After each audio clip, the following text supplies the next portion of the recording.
Before you even calculate your CRS score for Canada Express entry, do you know that there's something that can stop you immediately, which is the 67 eligibility points? And if you don't pass it, you will not even be allowed to enter into the express entry pool at all. Hello everybody, welcome back to my YouTube channel, Life with Borani. So today I'll be explaining what eligibility points are for express entry and how to calculate it to know if you are even qualified. So first things first, let me explain the difference between eligibility points and CRS score. I know it confuses some people. There are two different things. When it comes to Canada Express entry, there are two different scores, which is the eligibility points and the CRS score. Eligibility point is what you will use to know if you are even allowed to enter into the express entry pool at all. And you need a minimum of 67 points out of 100 to get into the pool. This 67 points comes from your age, comes from your education, comes from your work experience, comes from your adaptability, comes from your job offer, it comes from your language test, which is the IELTS or CELP. While CRS score, this is after you've already gotten into the pool. That is, after you've already passed the 67 points, then you are in the pool. That is where you will now calculate your CRS score. Okay, so just think of it like eligibility point is what allows you to enter into the pool. Then CRS score is what makes you eligible for PR. When you get 67 points, the eligibility point, that doesn't guarantee you that you are getting PR. It just lets you get into the pool to get into the pool. Okay, so if you have 67 points, you're allowed to create your profile on the express entry pool. If you score below 67, you are not allowed to enter into the express entry pool at all.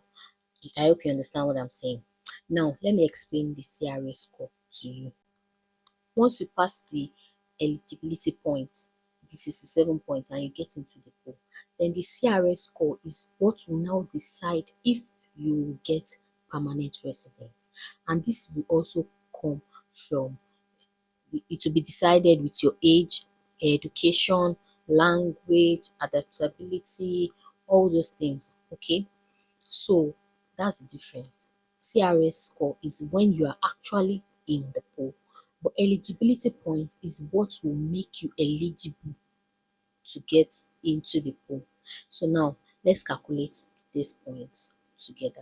Now there are 6 factors that determine if you will be eligible to open your express and express entry profile, and the 6 things are your age, your education. Let me take it one by one. Number 1, education. Education is the highest point that can give you is 25 points, and you know the highest education is PhD, so followed by the masters, followed by the HND and ND, followed by the BSc. So the higher your education is, the higher the points. Okay, then the second thing is the age. The younger you are, the younger your points. Okay, so people from 18 to 35 get higher points, while as from 36 downward gets lower points. You get what I'm saying? And for the age, the maximum point you can get is 12 points. So the next one is the experience. The maximum point for experience is 15 points. So people for 6 years or more get higher points.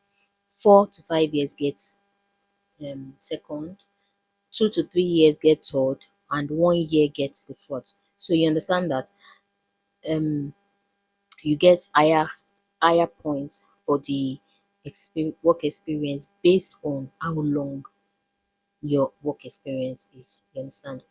Then the next one is the English skill, which is the IELTS or CLP or anything. The maximum point for that is 24 points, and the higher your score in the IELTS, the higher the points that you have. So if you have 8, you have higher points. If you have 7, That's you just be counting it out like that, like that. I hope you understand what I'm saying. So the higher your score, the higher your points. Okay. Then the next factor is adaptability.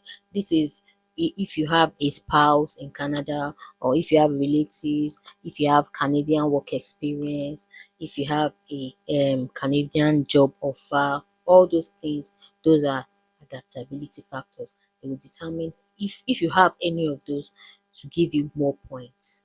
But if you don't have, you don't get points for that. And please don't lie. When you are simulating your scores, don't lie about it so that you can get the exact thing that will make you so you know your position.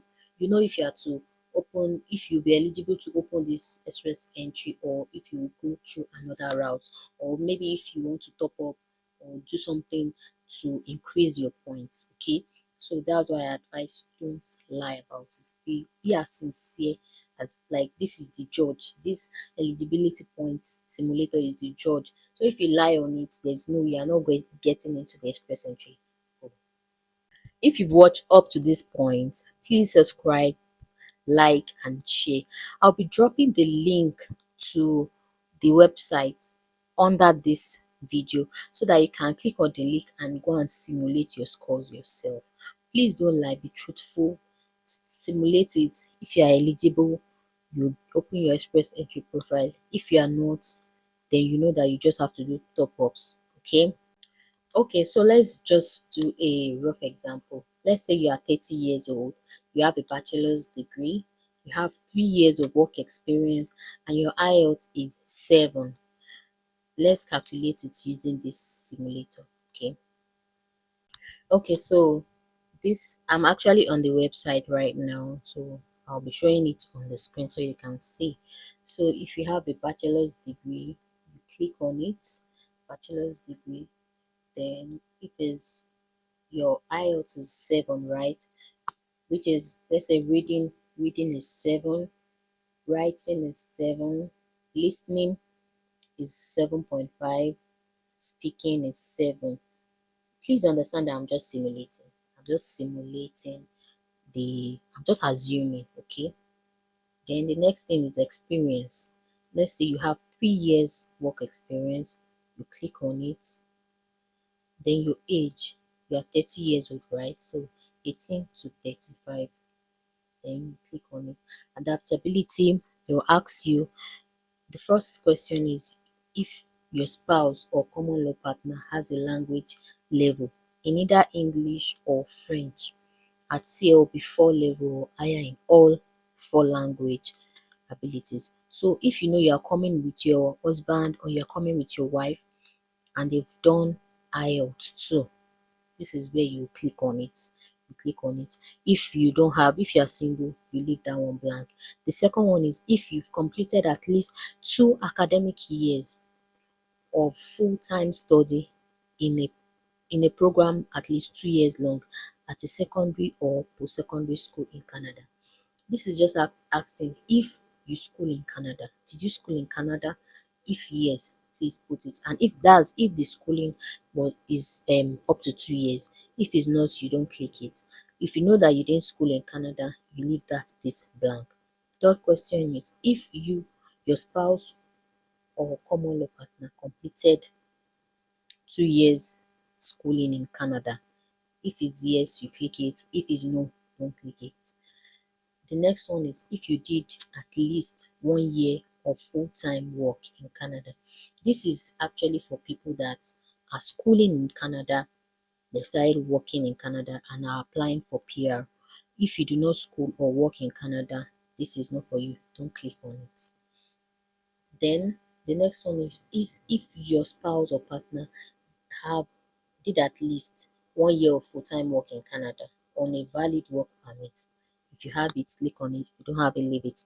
Next one is if you have an arranged employment in Canada. That is, if you have a job offer in Canada, you click on it. If you don't click on it. The last one is if you or your spouse or your common law partner have a relative who is living in Canada, 18 years or older. So this is where it comes in. If you have a parent or grandparents or child, grandchild, you or your siblings, children, your hands or anything. If you have it, you click on it. If you don't have it, you leave it blank. So the next one is arrange employment. If you have arranged employment, you click on yes. If you don't have it, you click on no. Let's just assume that this person that I'm using, I'm using 30 years BSc, no arranged employment. This person doesn't have, so you click on no. And now, see, it has brought out the total score is 67. This person is eligible to enter into the express entry pool. So let's assume that this person had 5 years experience. We used 2 to 3 years experience. Let's use 6 or more years experience and see. Okay, see, the person, it has moved to 71 points. So you can see when I say that the higher your points, the higher your age, the higher your sorry, not the age, the lower your age, the higher your points. The higher your work experience, the higher your points. Let's use 1 year work experience and see what this score will be. Let's reduce that 6 years work experience to 1 year. 1 year, right? See, it has reduced to 65. So if it's 1 year experience, this person is not eligible to enter into the pool because we need 67 points. I hope you understand what I'm saying now. Then for the IELTS, I would advise that anything you do, make sure you max out your IELTS. You make sure you have at least 7.5 or 8 in your IELTS, please, so that you'll be eligible for both this 67 points and your CRS score when you eventually get into the pool will be higher. Okay, so that's the end of today's lesson on my channel. I hope by now you understand the difference between 67 eligibility point and CRS score, and you know how to calculate, how to simulate your eligibility points. Okay, as I said earlier, I'll be dropping the link under this video so you can simulate it yourself. If you have any questions, please put it under the comment section and I'll answer it. Okay. Please subscribe to get more location tips, like and share this video, and I'll see you in my next video. Bye.